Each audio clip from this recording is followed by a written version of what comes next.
students, we had completed our page number 11, some points of second chapter people around us, and now we will turn on to 12th number page number. And firstly, see here is activity. This activity you will do with your mother's help, and you will write here which questions are given here, and you will complete these answers with your mother's help. So let's start our new topic. See here, yellow block, some important things are here given. Firstly, we will read that visually challenged people use a white cane to detect the objects in their path. A white cane safety day is observed on 15th October every year. Now listen carefully. What is on 15th October? 15 अक्टूबर को सभी अंधे लोगों के लिए एक white cane safety day celebrate किया जाता है या मनाया जाता है. Mostly we can see whenever we sees the blind people on the road or in our neighbor or in any train, in any bus, while we travels one place to another place, we can definitely see that in their hands there is a white cane or stick, from which help they continues their path on the road on the area. Firstly, this is white cane day is celebrated for only blind peoples all around the world. So remember this, 15th October is the white cane safety day is celebrated for only for blind or visually challenged people. Means सिर्फ अंधे लोगों के लिए white केन safety day मनाया जाता है और उस सेलिब्रेशन की डेट है 15 अक्टूबर. Now we will learn new topic senior citizens. Senior citizens means वरिष्ठ लोग या वरिष्ठ नागरिक या जिन्हें हम घर के बड़े बूढ़े लोग कहते हैं. That is the meaning of senior citizens. Senior citizens are old people. Old age makes people slow and weak. Their eyesight becomes poor and hearing becomes low. They face health problems too. What is the meaning of these lines? That senior citizen means old peoples. Like as our grandfather, grandmother, जिसको हम दादा दादी नाना नानी बोलते हैं, ये सभी लोग मीन्स सीनियर सिटीजन्स, वरिष्ठ नागरिक, जो समय के साथ उनकी उम्र बढ़ते बढ़ते उनके शरीर में थकान सी महसूस होती है. उनके हाथ पांव, उनकी काम करने की कैपेसिटी या उनकी क्षमता कम हो जाती है उम्र के साथ बढ़ते हुए, और उनको बढ़ती उम्र के साथ बहुत सारे प्रॉब्लम्स क्रिएट होते है. Like as they becomes poor means उनकी आंखों की रोशनी चली जाती है. Mostly often we can see that most of people can't walk a long distance with their foots. Means बहुत से लोग ऐसे हैं कि वो ज़्यादा दूर तक अपने पाँवों से चल नहीं सकते. And they faces so many more problems due to their health. Firstly, now we will see that how we can help these all peoples at our level. Means हम हमारे तौर पे कैसे इन लोगों की मदद कर सकते हैं. We will see that points. First point, by being loving and affectionate toward them. By being loving and affectionate towards them. See here affectionate word.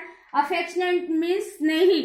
हमारे घर के जो भी बड़े बूढ़े लोग हैं या बुजुर्ग लोग हैं, उनके साथ हमें उनका दोस्त बनकर रहना चाहिए, न कि हमें उनकी छोटी छोटी बातों पर उन्हें डांटना या जोर से आवाज निकाल के बात करनी चाहिए. We must love them. We must love them. हमें हर तरह से हर मोड पर उनके साथ प्यार से व्यवहार करना चाहिए. Second, by taking good care of them. Second point है by taking good care of them means उनकी अच्छी तरह से देखभाल करनी चाहिए. Third point, by asking for their opinions in some matters. By asking them some opinions about some matters.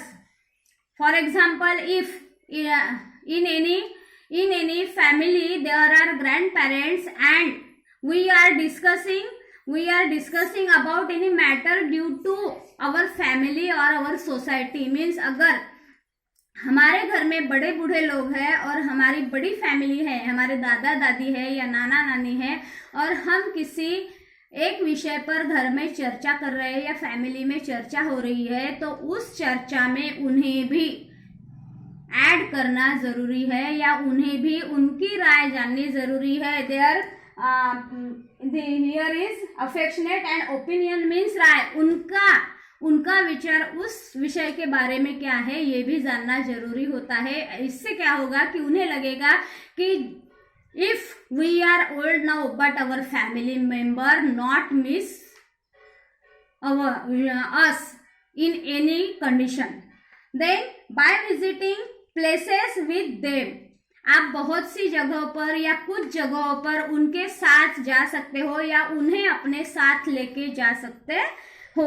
Then by making them a part of social gatherings, जब कभी भी आपका समाज कार्य में जाना होता है या समाज में घूमना फिरना किसी भी काम से जाना होता है, तो अगर पॉसिबल है, अगर आपकी सुविधा के अनुसार, अगर उनकी सुविधा के अनुसार अगर वो बाहर आना जाना कर सकते हैं, तो जरूरी है कि हम उन्हें इन प्रोग्राम्स में, for example word is here social gathering, इन जगहों पर हमें उन्हें लेके जाना चाहिए, न कि उन्हें हमें घर में अकेला रखकर बाहर जाना चाहिए.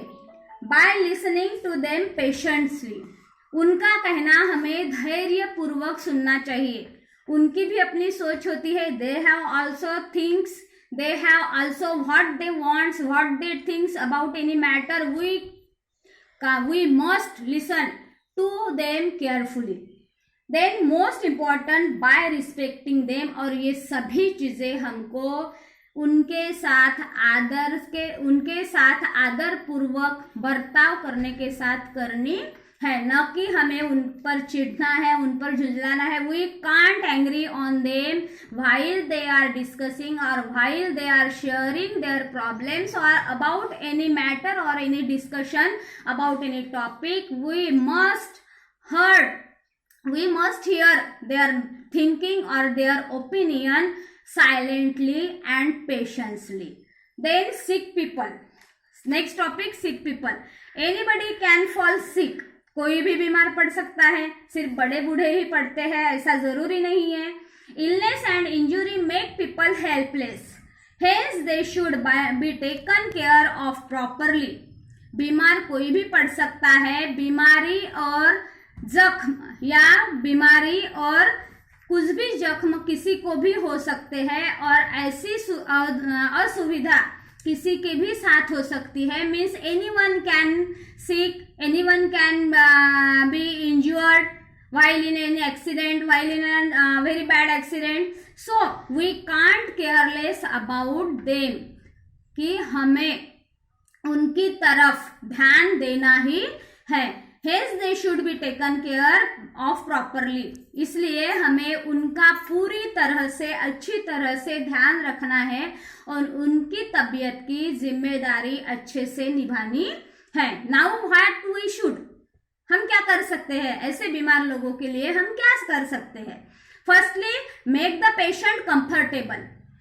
जो भी लोग बड़े बूढ़े आपके घर के बीमार पड़े हैं या सडनली उनको कुछ बीमारी हुई है, if they are suffering from any disease और any injury, firstly make them relaxable. Make them relaxable means उनको पहले इस बात से आश्वस्त कराए कि आप अच्छे होंगे. आपकी बीमारी या आपका जो भी जख्म है, आपका जो भी शारीरिक दुविधाएं आपको तकलीफ दे रही है, वो सभी कुछ देर बाद या कुछ समय बाद अच्छी हो जाएगी.